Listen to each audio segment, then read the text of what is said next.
Eagle পাখিটা। তো সে আসলে দেখতেছি অনেকক্ষণ ধরে যে সে এভাবে ঝাপটি খায়া মানে নিচে এভাবে ঝুলে আছে আর কি, মানে আটকে গেছে মাছ খেতে এসে।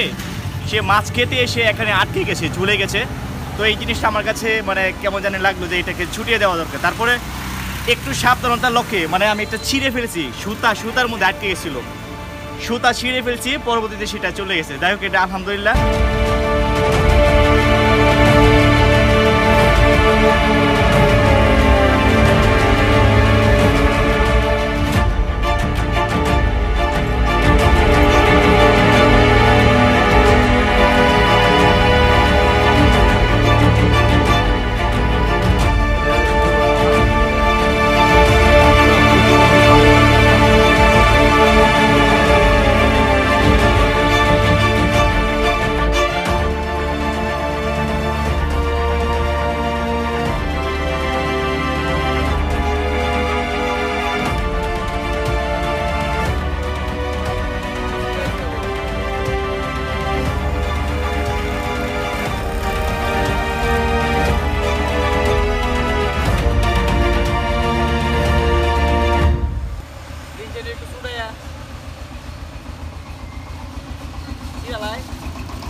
সফল হইলাম, ভিডিও করতাম। যাক আল্লাহ বাঁচাইছে। এটারে মানে ঈগল পাখিটা মানে এরকম করতেছিল, ঠিক আছে, দেখে আমার খুব কষ্ট লাগছে। মানে পানির মধ্যে এই সাত সকালে শীতের মধ্যে পানির মধ্যে কষ্ট লাগছে। এই বিষয়টা আসলে আমার চোখে পড়ছে দেখাই ঈগলটারে বাঁচাইলাম সকাল সকাল। তো আমার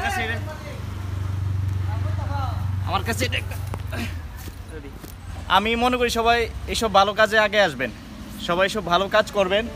এই যে ঈগল পাখিটা, তো সে আসলে দেখতেছি অনেকক্ষণ ধরে যে সে এভাবে ঝাপটি খায়া মানে নিচে এভাবে ঝুলে আছে আর কি, মানে আটকে গেছে মাছ খেতে এসে এখানে আটকে গেছে, ঝুলে গেছে।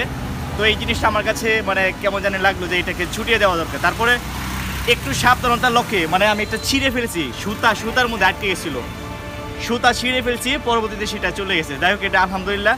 এমন কাজ সবাই করবেন।